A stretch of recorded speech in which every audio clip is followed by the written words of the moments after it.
আরেকটা খুবই গুরুত্বপূর্ণ কথা, বিরোধী যারা শক্তি রাজনীতি করে তারা পলিটিক্সের বাইরে, এই যে একটা পরিকল্পনার রাজনীতি, এই পরিকল্পনার অনেক দুর্বলতা থাকতে পারে, সেগুলো নিয়ে ক্রিটিক হইতে পারে, আলোচনা হইতে পারে। এর বিপরীতে তারা যে কিন্তু অফার করতেছে, একদম যে করতেছে তা না, সেটা অফার করছে কি, তারা ন্যারেটিভ অফার করছে। তারা কি অফার করছে? তারা প্রোপাগান্ডা অফার করছে। এই যে এত ভালো ভালো কথা বলি, কোনো লাভ নেই। সকালে ঘুম থেকে উঠবো, দেবো কাট পিস বক্তব্য, 10,000 ফটো কাট ছড়ানো হয়ে গেছে। হ্যাঁ, তো ফলে এই যে প্রোপাগান্ডার ফল তারা 12 তারিখে পাইলো, এরপরে কোনো শিক্ষা নেই, একই জিনিস চালায় যাচ্ছে তারা। এখন আমি আসছি, এইখানে একটা গুরুত্বপূর্ণ আলাপ আসছে, সেটা হলো যে এই যে জুলাই সনদ এবং হাবিজা, এই পুরা মানে প্রকল্পটা নিয়ে, এইটা জুলাই সনদ একটা পলিটিক্যাল কমিটমেন্ট এবং বিএনপি এটা স্বাক্ষর করেছে।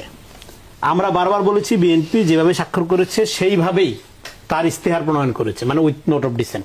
নোট অফ ডিসেন্ট কিন্তু জামাতও দিছিল, কিন্তু ইলেকশনের আগে ন্যারেটিভ কি ছিল, আমাদের প্রত্যেকটা আলোচনায় ন্যারেটিভ এবং ফ্যাক্ট আলাদা করতে হবে, নাহলে আমরা আলোচনা ধরতে পারবো না। নোট অফ ডিসেন্ট মানেই হলো বিএনপি, বিএনপি মানেই হলো সংস্কার বিরোধী। বিএনপি সংস্কারের চেয়ে অনেক বড় প্রকল্প নিয়ে আগাচ্ছে, সেটা হলো দেশ পুনর্গঠন করা, সংস্কারে হবে না। যেমন ধরেন, আমি বারবার যে উদাহরণটা দিই, বাংলাদেশে কৃষি সংস্কার লাগবে, কৃষি সংস্কার কমিশনই হয়নি, তা আপনি তো করবেন না, হাত দিবেন না।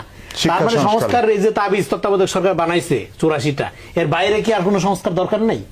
তার মানে সংস্কারের এই এজেন্ডাটাকে যারা নিজেদের একমাত্র রাজনৈতিক লাইফলাইন মনে করতেছে, তার মানে তাদের আর কোনো পলিটিক্স নাই, থাকলে এটা করতো না, 1 নাম্বার।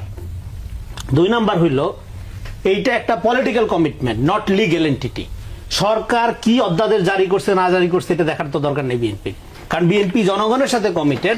জনগণের এই কমিটমেন্ট বিএনপি পালন করতেছে কি না সেটা জনগণ দেখবে, ওই অনুযায়ী জনগণ বিচার করবে। গণতন্ত্রের জন্য পার্লামেন্টের সভারেন্টির কথাটা যে বলা হয়, এটা কেন বলা হয়? এটা জনগণ নির্বাচিত করে। জনগণের সভারেন্টি যদি আপনি মানেন পার্লামেন্টারি ডেমোক্রেসিতে, তাহলে আপনাকে স্বীকার করতে হবে যে পার্লামেন্ট সভারেন।